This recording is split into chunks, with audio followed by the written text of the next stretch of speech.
A year ago, if we sat around this table and everyone thought, would Bernie Sanders be as competitive as he is? Would he be able to raise as much money as it is? I think people would have said, no way. But it's remarkable. $73 million, 2.5 million individual donors, breaking a record that President Obama had set for individual donors. A remarkable achievement.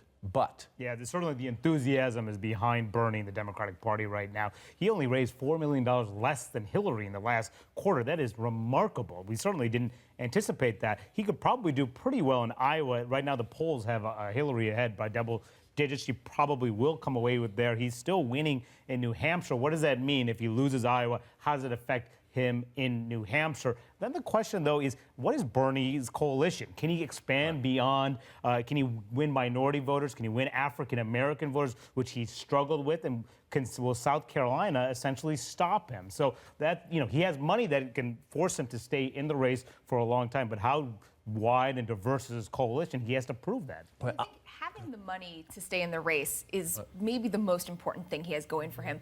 Even if he can't pick up states beyond a New Hampshire, Bernie sees his role in this race as promoting progressive issues, as pushing Hillary Clinton, particularly on issues like foreign policy. And if he can stay in through March, I think he's going to have a big impact on the party. I think he's going to have a big impact on Hillary and what she's going to have to be talking about at a time when she's going to be looking to shift to the general. He's going to keep pulling her back to talking about progressive issues.